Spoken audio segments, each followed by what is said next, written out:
KRLT 93.9 The Lake. Howie, or Howie's Morning Rush on a Freaky Fat Friday. Folks, thanks for tuning in. I feel like that guy from the FedEx commercial can talk a million miles a minute here on the Morning Rush. I'm jacked up on some fine Java. Ooh, ooh. David Gee here in the studio live. Dat Phan. It's a nice fellowship having you guys here. It really is. Well, we were discussing, we worked in every major venue of the Improv chain except here. So this is a treat for me. Isn't that crazy? Kidding. With the rotation, it's the first time in 10 years that we worked together. We worked here. in Las Vegas. First and time? Chunga. We worked out in Coushatta and Louisiana. What'd you call me? And Metropolis in Illinois. Folks, David Gee's in a special which just aired last month, and I've actually seen it again in this month on Showtime, and I know it's called Rita Rutner's My Three Ex-Husbands? Rita Rutner and three potential ex-husbands. Ah, got it. You were one of the ex-husbands. And Dave, I got to tell you, the other comics are great. I love John Fox, very special place in my heart. But you did so well, it's going to be like how Rocky did on The Tonight Show, got a standing ovation. You know he won't get booked back. But it was fun. Thank you. It was really, really good. You got applause breaks and bits that normally, I was telling you this the other night, that you normally didn't get on stage. Right. That I've seen you. It's like, wow. They were a terrific audience. It was 1,700 people in this venerable theater in San Bernardino, the California Theater of the Performing Arts. It was built in 1923, and it's just elegant. Oh. And these people were terrific. I just really felt great when I left that stage. Well, you know a lot about your venues. So I show up and just go, hey, I know they have at least 2 bathrooms. That's what I know about the place. I don't know how old it is or where it's from or anything. You know, one thing David and I both have in common is that we're both runners. And I tell you, the day I felt like a wuss was we were down in New Orleans and we were doing the gig together. And I go, it's a little too hot and humid for me to go running. I'm just going to stay in the hotel today. Later on, we drive somewhere and I see David running like 6 miles, sweating. And I'm like, okay, you know what? I'm no longer a man. I'm watching this guy.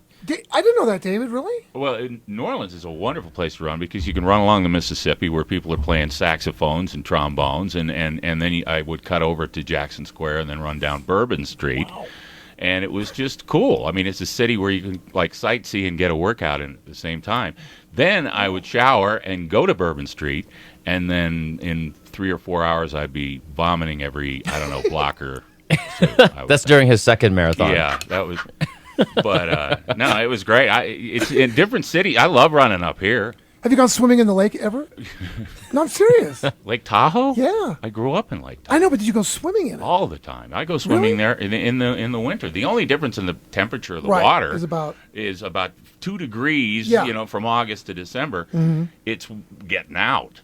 It's but cold. I love that lake. Did you know that, Dad? It's like about a constant 39 degrees. My people cold. try to escape the water in the boats, so we try not to get back into it. I'm sorry, I didn't mean to bring up those horrible images right now.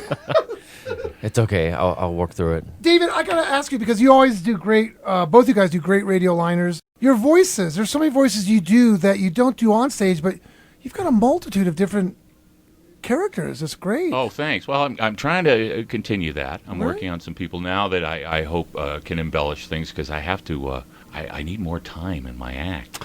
Yeah. Suddenly, I've realized when I'm getting these calls, we'd like you to do an hour, and I'm thinking an hour. I'm not funny after 20 minutes. So I'm going to be doing your act. That explains you doing all the Vietnamese mother jokes. I'm going to be doing the whole my mom joke and fleeing Hanoi. Of course, they interpret it differently when you talk about escaping Vietnam. Yeah, exactly. Where'd you go, Canada? I got to tell you this. I love telling this story. I don't think you've ever heard this, Dad, but Guy and I were working up here. This had to be about 5 years ago. Kiwi Rogers was headlining. And Tahoe's great because it's one of the few places you get to middle because you're such a great host. He's actually my mentor. And because of David, I actually got into this book about the art of emceeing. That's right, listeners. It's my fault. I apologize. It's like master samurai and student type thing. It was the middle of winter. Kiwi takes off to do a corporate gig. And we were all like, oh, you're not going to make it back in time. I just know it. So Kiwi, he makes it back to Reno, but he couldn't get back up the mountain because of the snow. So it was David and I. I went out first and did like about 20 minutes without the guitar. Then I brought Guy up. He stretched it out to 22. And then Guy introduced me again. I came out with a guitar. We filled the time, no problem. But it was Mike Burton that said, wow, an evening of co-hosts. And then the weird part is that David came back out with a guitar, and that got really crazy. As Jack Nicholson. Yeah. Oh my God! He came out with that 9-iron. Destroyed the guitar. And then he destroyed the Hey, I got you, Jimi Hendrix, right here. Anybody got a match?